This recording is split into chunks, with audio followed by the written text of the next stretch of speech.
Dan kuda itu cuma bisa travel 120 km per hari. Itu pun tanpa istirahat. Artinya kalau dia sudah jalan 120 km, bro besok puasa, ganti hari udah. Gitu kan ya. Ngapain kan dia harus gitu. Nah makanya Imam Syafi'i bilang, guys ini memang sesuai dengan dalil. Ngelihat bulan yang sama kata Rasulullah. Tapi ini tidak bisa untuk applicable di zaman ini. Mohon maaf. Artinya aku ngasih solusi yang baru. Gimana solusinya? Setiap 120 km lihat bulan yang sama. Gimana? Setiap 120 km lihat bulan masing-masing. Lihat bulan yang sama masing-masing. Dan kalian yang nentuin kapan memulai puasanya. Maka di dalam Imam Syafi'i dikenal ada perbedaan penentuan hari puasa. Karena perbedaan teknologi. Harusnya zaman sekarang bisa dong. Tapi zaman sekarang ternyata bukan pembahasan agama aja. Tapi pembahasan politik.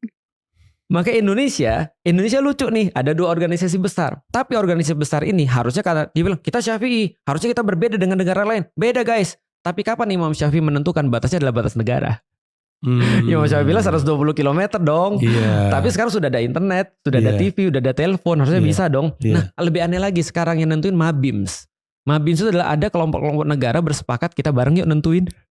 Malaysia, Brunei, Indonesia gitu kan ya, Singapura dan seterusnya. Mereka bikin satu wilayah sendiri, wilayah untuk ngelihat sendiri. Tapi kami beda, mohon maaf dengan yang lain. Padahal harusnya bisa bareng. Itu jenius banget tuh mas. Tapi ini pembahasannya balik lagi ya. Secara fikih boleh nggak berbeda? Boleh. Jadi nggak ada dosa.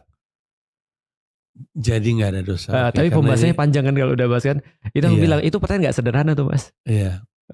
Oke, jadi sebenarnya orang tidak perlu terlalu khawatir sih soal ngikut yang mana. Benar. Ini masalah fikih. Masalah fikih. Dan semuanya kalau masalah fikih dan sudah diputuskan sama ulama, cuma ada 2 kemungkinan.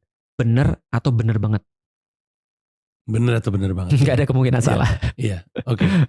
Nah, jadi di Al-Quran dijelaskan bahwa berpuasalah kamu di bulan Ramadan. Puasanya